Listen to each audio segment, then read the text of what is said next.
He said he didn't trust me to have a key to my own home, but his girlfriend practically lived there, and we were still sleeping together. Hi, I'm Sarah, and this is the story of how a 2 year friendship with someone I once loved turned into a nightmare of control, betrayal, and emotional abuse. It all started when I moved abroad for university. I was 22, excited, nervous, and ready to experience a new chapter of my life. Everything was unfamiliar: the city, the people, the culture, but I was optimistic. A few weeks after settling in, I met James. He was 23, lived in the same apartment complex as me, and we quickly hit it off. We were in the same year, both terrible at math, and so it made sense to start studying together.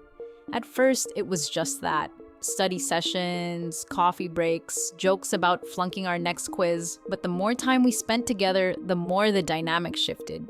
Slowly, almost naturally, we became more than just friends, but not quite a couple. It started off as what people call a situationship. We were intimate, but we kept things low key. Nobody in our friend group knew about us, not until the end of our first year. It was supposed to be casual, no strings attached, but feelings don't really follow rules, do they? For me, James wasn't my usual type. He was talkative, confident, always surrounded by people, and well, I was the quiet one. I'm dark-skinned, I keep my hair short, and I'm not usually the kind of girl guys like him go for. But somehow, we clicked. Whenever you saw one of us, the other one wasn't far behind. We had inside jokes, favorite spots on campus, and a connection I thought was rare. But then came the red flags. James liked girls. A lot. He was always flirting, always chatting, and sometimes he'd even bring them into his apartment, which happened to be right next to mine. I'd feel jealous, but what could I do? We weren't officially together. We had agreed not to be in a relationship. I look back now and wonder why I ever agreed to that.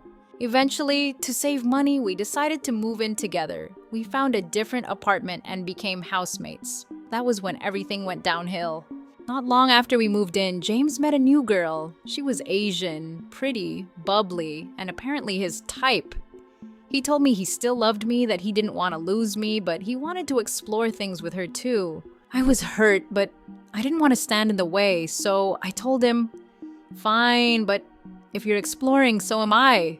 That didn't sit well with him. Whenever I tried to talk to another guy, even if it was just a classmate, he'd get furious.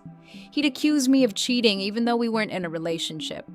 If I texted a guy, he'd demand I block his number. He got physically aggressive more than once. Just looking at another man for too long could spark an argument.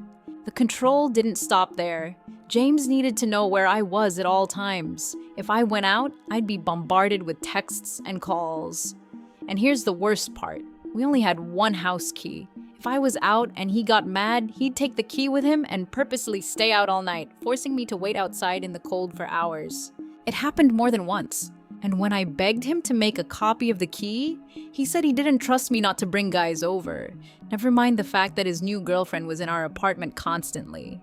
He even tried to make me and his girlfriend become friends. But how could I? I didn't like her, and not just because she was with him, but because she didn't know the truth. James and I were still intimate, even while he was sleeping with her.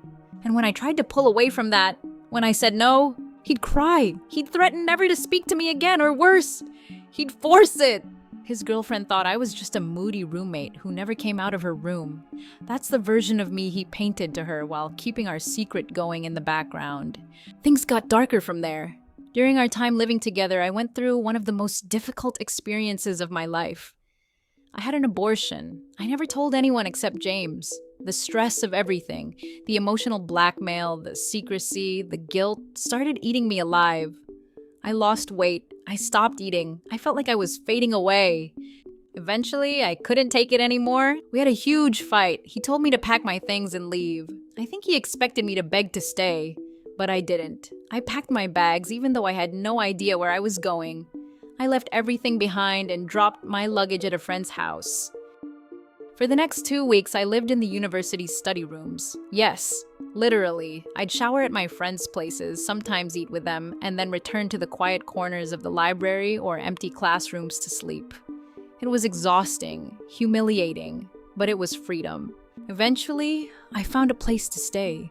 It was small and not perfect, but it was mine. And for the first time in months, I felt like I could breathe again. James tried to reach out. He called, texted, sent voice notes. He wanted to talk, to meet up, to clear the air. I ignored every message. I knew if I gave him even an inch, he'd pull me back into his world.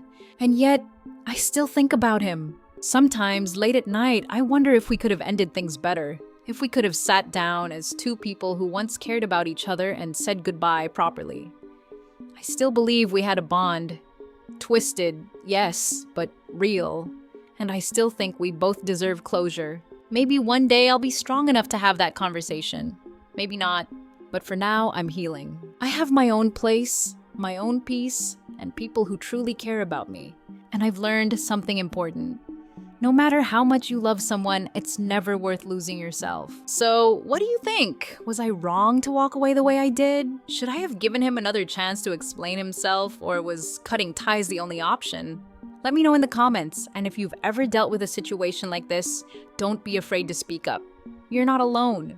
And please, don't forget to like the video, share it with someone who might relate, and leave a comment below. Your voice matters.